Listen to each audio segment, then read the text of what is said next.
Thank you for joining us on Autoline this week. We're going to be talking all about car dealers, the retailers in the business, and that's why joining us today we have Steve Wade, the chairman of the National Automotive Dealers Association, which represents all the retailers in the United States. Steve, great to have you on Autoline. Thank you very much. Nice to be here. And joining me on our journalist panel this morning are Jeff Bennett with the Wall Street Journal and Steve Finlay with Ward's Auto Dealer. Great having the both of you here, too. Thanks very much. Steve, let's talk about automotive dealers. And what I'm trying to get is a sense of how do you all see what's going on in the retail market these days? My impression is the automotive industry is one of the few really bright spots in the American economy right now. How do you and your members see it? Well, I think from a standpoint of fixed operation, parts and service has been one of the leading factors in the country as far as moving forward. It seems like we are going in the right direction. There's all the reasons to make us think we're starting to get there. First of this year, we started off with a bang. I mean, as you know, we were at 17 million units. In 2008, dropped down to 10 million units, which just took everyone's backwards. And we've learned to do business in ways we never thought possible. I mean, we've changed the way with our inventories. In many cases, unfortunately, we had to lose people, cut back. But we've learned to work with those numbers, and we've found that we can make a living, and we are seeing strides moving in the right direction. It depends on, too, the part of the country you're in. As I travel the country, there's some areas that don't seem to believe we've had a recession, and others, where I live in southern Utah, I'm very tied to the Las Vegas market. It's extremely difficult. But we are moving in the right direction, and there's hope out there. But it just isn't as fast as we'd like it to be. But we are going where we should be going. Steve, looking back at General Motors and Chrysler making massive cuts of their dealership network, NADA represented really both sides, the remaining dealers and then also the dealers that stood to lose their franchises, and in many cases did. Are we better off because of that? Is the consumer better off because of fewer dealerships, and our dealers better off because of fewer dealerships? Boy, that's a deep, that opens up a vast divide there. Maybe in some areas, I mean, there'll be people who argue we're better off. If you're one of those dealers that was left behind, you're certainly not better off. What took place and transpired should have never happened in this country, in my opinion. Now, why not?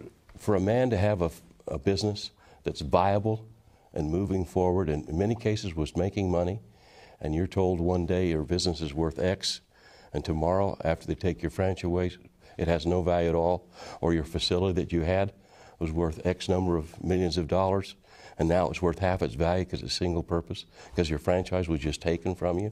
Those kinds of things should not have happened. Now, back to the consumer, in some areas where there are fewer dealers, maybe it is for the benefit. I'm struggling with the benefits personally. I didn't lose anything. In fact, I was awarded a franchise that was taken from someone. But that has a lot of challenges tied to it. I know that General Motors will tell you that they tried to do the right thing.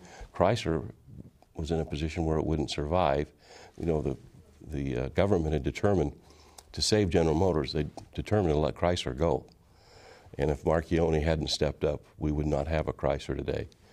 So now for those that were left, there's some good things. And in some areas where they divide the pie and it's a little different, there's some benefit.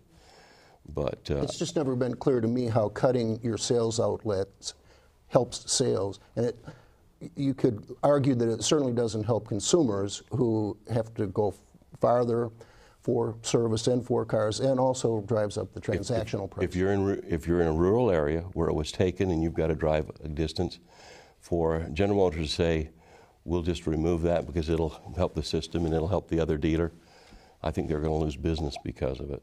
But, you know, for the OEMs, there's no question it's helped them. And they were in the process of trying to reduce their dealer count anyway, because in many markets, they had too many dealers. And so they put those dealers in themselves. That was the thing. I understand. You know, that was the threat they'd always lay on you is, if you don't perform, we're going to put another dealer in. So they put those people in They and did then put took those them dealers away. in, but most of those Then it became dealers, the opposite threat.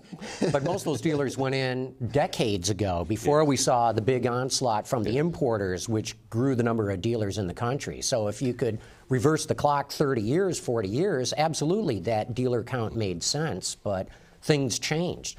I agree with you, the way in which they went about doing it may even have been illegal. But nonetheless, I think that the car companies and the dealers who made the cut would tell you it's better for business. Well, it's a difficult time in the era of our industry, and I'm glad that we're through that and moving on, and I'd like to put that behind us. But it was very, very challenging as we went through it, representing the dealers that were left behind and the ones that were going forward. It was extremely, extremely difficult for us. I'll bet. Because we want to represent everyone. And, and that's my question too. I'm wondering, do you find that you really saw that moment as a wake-up call for the dealers? I mean, we still hear mixed, beliefs that if the dealers have really changed since that recession, have gotten back into customer service much more than they have been now. Do you feel that that was kind of a watershed moment, and that the new car dealers in the U.S. are kind of refocused themselves? And well, I think anytime you have a calamity or a challenge, if you want to exist, you refocus yourself. There's some of that. As far as I don't know that we're any more customer-oriented than we were. We've had to shift a lot of our emphasis to the fixed operation. People, because of the economy, people have been sitting on their purchase. Great example, I got a phone call about 3 or 4 days ago from a little lady that said, in our market, they're one of the leading restaurant owners in our town, called me, she said, Stephen, and she said, I need to talk to you. She said, I've got 4 cars, and she said, first of all, she said, I don't know anything about automobiles. That was her caveat. She said, but I have 4 cars, and we've held on, and we just can't hold on any longer. 2 of them, I've got to make a change, and I don't know what to do. And that's what's happening all over because of the economy and the challenges that are out there. We talked earlier about when I was in Europe, listening to the comments about Greece. After 3 days of that, I called home to say, is everything okay? And so with all the calamity that's going on, the tsunamis and the storms and the economy in our own country, people are holding on. And so our fixed operations have been one of the things that's kept us going.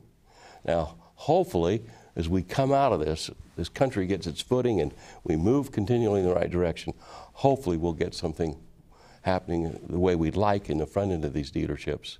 But we're doing it through. What would be a good sales year, unit-wise? Well, after 10 million, 13 sounds pretty good right now. I mean, we're running towards 13 million units.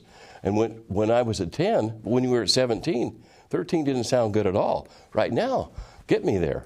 And I think that but that's where we are. We've learned to operate in ways we never deemed possible, and we're moving through that, and we're moving in the right direction, which is the good news.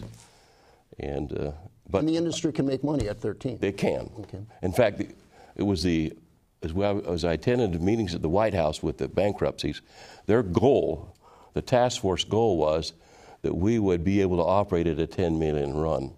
And that's why they were trying to lower the number of dealerships.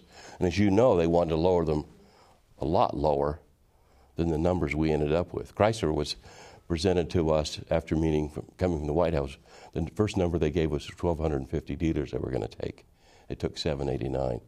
GM's number was they wanted to lose somewhere between, as I recall, 3,300 dealers.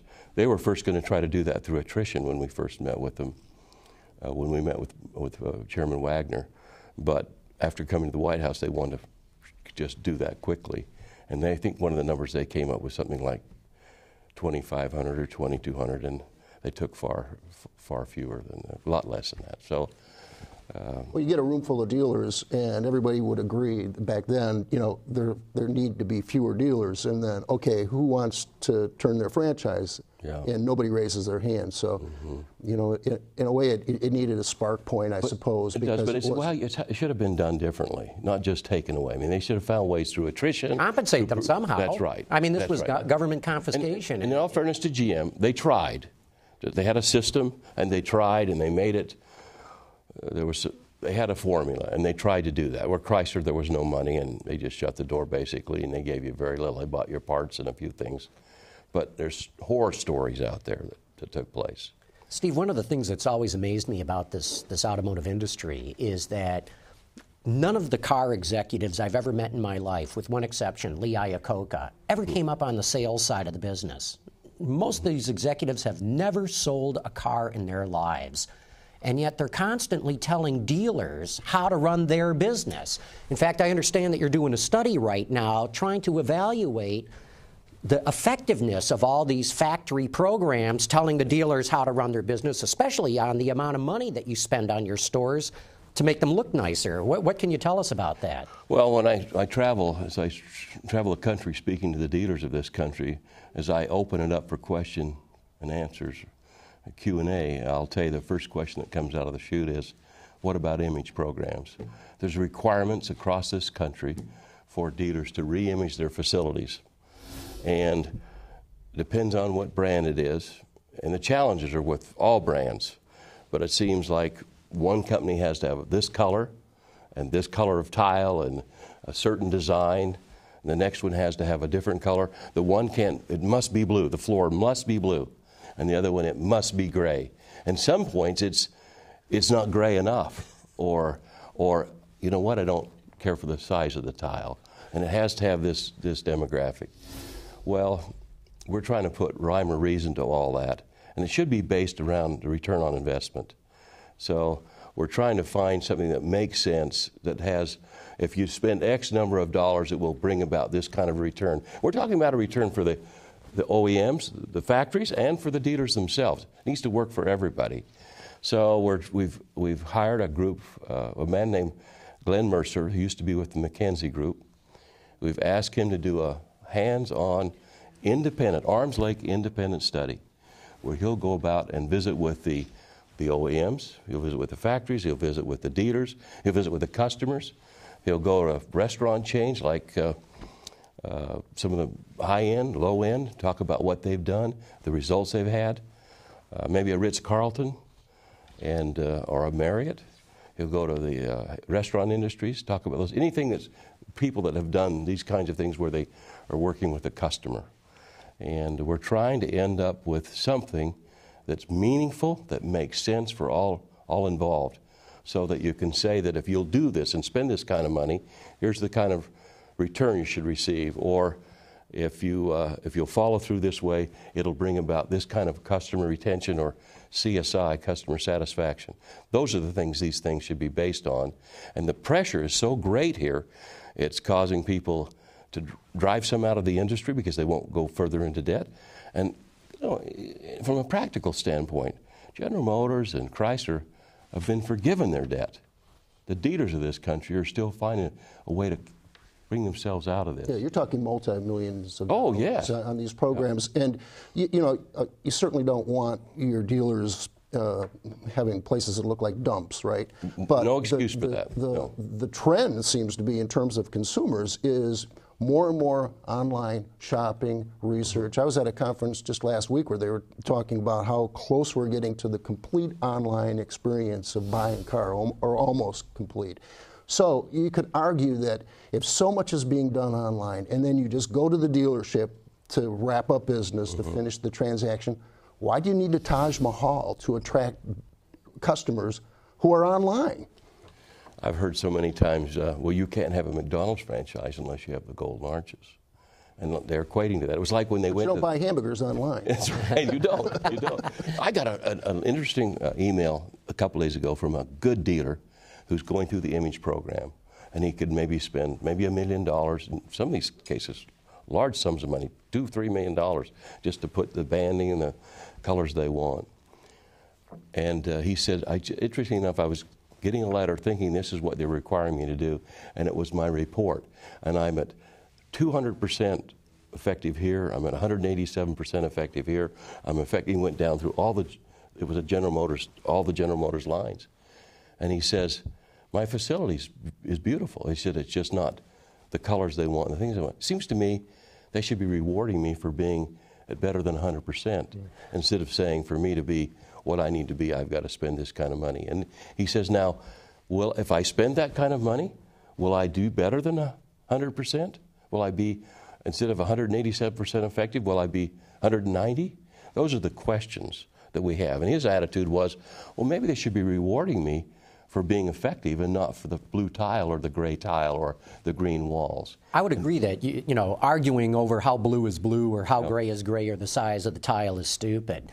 But I think, too, some dealers do need a push. I'll give you one example right now. Lincoln's trying to reinvent itself.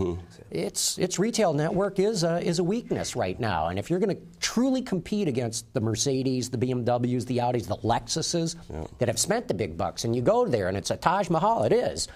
But, you know, if I'm buying a premium product, I don't want to go to, you know, someplace that I won't even call it a dump. It's just not to their standards. And don't you think a number of retailers do need the push to make that change? No one should be selling automobiles out of a service station, so to speak, a retired service station. Or someone said, shouldn't sell them out of a toilet, you know, excuse that expression. But certainly there needs to be standards out there.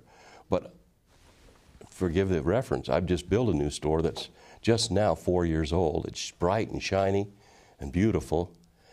And I could, with them coming in to do what they want me to do, with changing some banding and possibly, we think that it could be $1 million. $1 million. And I have to say now, will I sell one more? My store's 4 years old. Will I sell one more car for that $1 million? Will I?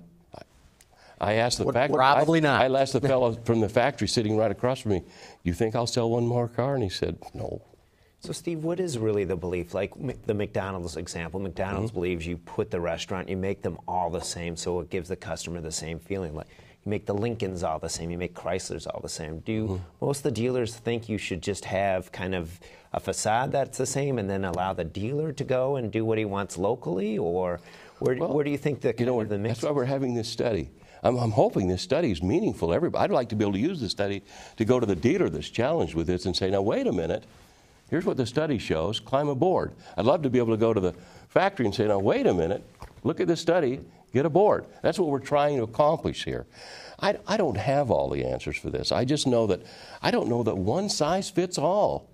And I'm told that Ritz-Carlton used to have a program where all the Ritz-Carltons looked alike, and now they try to make it around the demographics of that area. I've got a dealership in Park City, Utah. A friend of mine has a gorgeous Chevrolet dealership that's tied with the ski theme and the mountain theme, and it's a beautiful store. He's going to have to damn near tear that thing down and rebuild it to put their blue stuff all around it. And Lucabon, I don't know that Lucabon looks real good on logs. So those are the kinds of things we're trying to do. I know the dealership you're talking about. That's true. Yeah. Well, you know, you mentioned the premium brands, John, and yeah, they do have to sort of represent the cars that they're selling, but you could argue, does a Chevrolet dealership have to do that as well to bring in a millennial buyer who's looking at an entry-level Sonic? You know, again, you don't want your dealership in tatters, but at what point does it not make sense for building a place like that when you have a customer that's really not interested in that might actually look at it as being too opulent and think, man, I'm paying for that doorknob by the transactional price of the vehicle.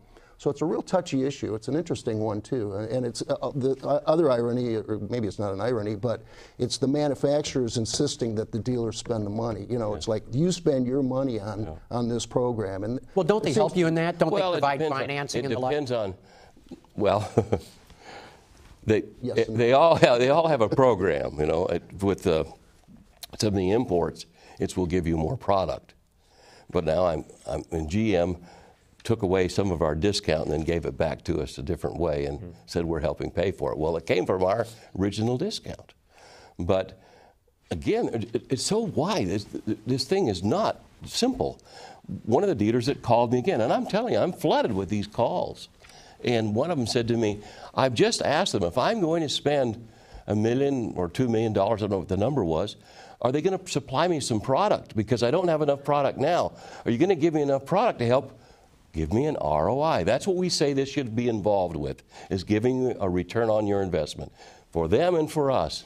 And he said, are you going to guarantee me some more product? And they said no. So now you can see the dilemma he's in. Do I spend this money? I mean, it's difficult for me now. A lot of dealers are just getting their hands around this thing. They've cut back and pulled back. Now, granted, there are some that are doing very well. It depends on where you live and maybe how much money you had in your balance sheet to begin with. It's a difficult situation, and we're trying to gather rhyme or reason here that's beneficial and makes sense for all, and that's hopefully what we'll get from this study. Can I ask you something on a sort of related topic? I mean, we talked about the Generation Y, and they basically do not like visiting a dealership unless they have to, and sometimes you have to for the final transactional reasons, and then also test drive the car. How has consumer car buying changed? Certainly the internet has affected it. Have you seen changes in the way people are buying cars these days? Not the sea changes I expected. I mean, I thought, God, I'm not even going to need these buildings at one time. I mean, they're just going to call online and we're going to have people on the phones in a phone bank. However, I find that people, when they come through and come into the dealership, they're prepared. They have done their study. They know. You better know your answers correctly because they know the answers. And they've done their shopping online, but there's still that want to touch and feel and sit in the vehicle and drive the vehicle. We still play an integral role there in delivery of that car. Does that make them better customers by coming in armed with sheaths of information? I think it does. It makes them informed customers. But what I've heard from dealers, too, is that they've done all their research online, so you, the retailer, is no longer selling the car, selling the sizzle, as it were. You're just arguing over prices, what a lot of them tell me. No, and we try not to argue. We try to make that haggle, okay. We try to make that as pleasant as possible. Right. But what I'm getting down to is dealerships, the feedback I'm getting is that you're no longer doing the sales, selling the people on the dream, on the promise of the car. It's all about price. Is that what it's devolved into now because of the internet? Price and payment and needs, we provide a service for people too. There's a lot of talk about helping with our financing the cars and helping. I've looked at that in depth. We provide a great service there for people. I mean, I don't know how many sources to pull from for financing, maybe 20 different sources. And average person goes to their local bank and they give them a number or a credit union and they tell them they'll finance them or they won't. We'll try to take that number and we'll try to better it. We'll try to find ways that meet their needs. And I like to think that we provide a service. When somebody comes in and they may be enamored with something, we look at what they've got and what they're driving and what their needs are, and I try to see that our people take them in the direction that'll make them a customer for life. I'm in a small community, and how we work with our people, how we take care of them, if I can't do it appropriately so that I have them for second and third, that's where the opportunity comes for us and comes for my children. So we are all about trying to do it the right way. Now that sounds wonderful, but that's what we're really trying to do. The end result, if they're happy and it's win-win, then I've got a chance to have them come to my store for their work and their service and so on. And then what's the first place you're going to think of if you're having a challenge? I take my watch in to get it repaired. I hate that because I don't want to be without it. I mean, I need my watch. I don't want to be without it. I don't want to spend the money. It's no different for someone that brings their automobile in. It's challenging. I'm wondering along the lines, too, of the consumers. At least here in Detroit, we still have the dealers are closed Sunday, and I know that's always been a kind of a... I love that. Yeah, I know. But I'm wondering, are those is that sacred cow finally being addressed in some way? Do you feel that, as people are changing more, the dealers are now beginning to change their hours a little bit more? Because I hear from people, too, that, my dealer is open 9 to 5. Well, I'm at work from 9 to 5 most days. And maybe that I think is changing. And places that try to stay open 24 hours some and extended hours, and we're open on Saturday now. But we've fought hard, and maybe it's the state I live in Utah, but we've fought hard to keep Sundays closed. And at the same time, I'm thinking about the people that work for me and their families. And I want professional people working for me. I want educated, professional, well-trained people. But that guy liked to be, on a Saturday, he'd like to be at a soccer game with his kids. So I'm trying to make that work so that this one's got a Saturday off and that one has a Saturday off. Yeah, the dilemma is that the customer on Saturday wants to be He does. buying a car So- rather than on a weekday when he's supposed to be at But work. then again, I have someone else covered. I'm saying, I'm trying to find a medium there. But for us, we like to stay closed on Sunday if we can. So Can I ask you an that's a NADA personal choice. An NADA question? The very ambitious fuel economy standards, 54.5 by 2025, seems to be a done deal or an agreement anyways in Washington. Yet NADA is fighting that. Why are you guys opposed to it? And we're getting down to the end of time. Okay, So quick. I'll try to be as quick as I can here. I bet I've had 100 emails chastising me for fighting that. We're not fighting it. I mean, it sounds wonderful to me. I'd rather it was 80 miles to the gallon, to be honest with you, or 100. Doesn't that sound better? And 60 or 54.5 rings good. But is it doable? I mean, is it practical? What I'm worried about is what the cost that it takes to do that. It raises the price. I can't afford to take more people out of the market. What I'm worried about is creating maybe a jalopy effect, we've tagged it, where I can't afford to trade because of the cost. So now I'm going to keep my old car and stay with what I've got, which is just opposite of what we want by getting those products off the road. You've heard the little Sun Chips bag story. Have you? Any of you heard that? I mean, no. We're going to have to post that one online. Great. Because I'm so afraid we're out of time. Have them look at Sun Chips bags where they brought out a biodegradable bag and people stopped. They stopped buying. That's right. I don't want people to stop buying our products. That's all I'm worried about. And I'd like it to be 100 miles a gallon. I hope we get there as quick as we can. Thanks so much, Steve Wade from the National Automotive Dealers Association. Great having you here. Jeff Bennett, Steve Finlay, great having you guys here. And thanks to all of you for having tuned in.